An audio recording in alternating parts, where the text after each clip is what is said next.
अव्यक्त इशारा, डेट मार्च 22। कभी भी सभ्यता को छोड़ करके സത്യതാ കോ സിദ്ധ നഹീ കർണ. ഒരിക്കലും സഭ്യതയെ ഉപേക്ഷിച്ച് സത്യതയെ തെളിയിക്കുവാൻ ശ്രമിക്കരുത്. സഭ്യത കി നിശാനി ഹെ നിർമ്മാണത. സഭ്യതയുടെ അടയാളമാണ് വിനയം. യെ നിർമ്മാണത നിർമ്മാൺ കാ കാര്യ സഹജ് കർത്തി ഹെ. തൻ്റെ ഉള്ളിലെ വിനയമാണ് നിർമ്മാണതയുടെ, കൺസ്ട്രക്ഷന്റെ കാര്യം എളുപ്പത്തിൽ ചെയ്യുക.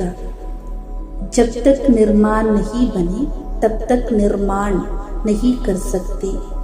എപ്പോൾ വരെ തൻ്റെ ഉള്ളിൽ വിനയം ഉണ്ടാകുന്നില്ല, ധാരണയാകുന്നില്ല, അതുവരെ നിർമ്മാണത്തിൻ്റെ കാര്യവും ചെയ്യുവാൻ സാധ്യമല്ല. ജ്ഞാൻ കി ശക്തി ശാന്തിയോ പ്രേം.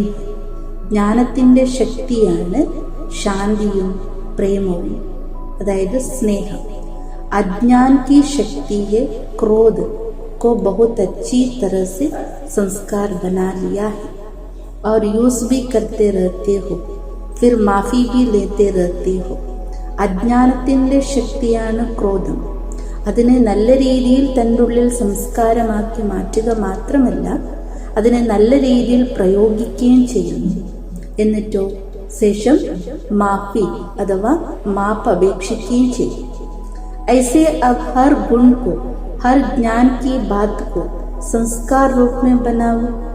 ഇതുപോലെ ക്രോധത്തെ തൻ്റെ സംസ്കാരമാക്കി മാറ്റിയിരിക്കുന്നു, അതുപോലെ ഓരോ സദ്ഗുണങ്ങളെയും ഓരോ ജ്ഞാനത്തിൻ്റെ പോയിന്റ്സുകളെയും സംസ്കാരമാക്കി മാറ്റുക.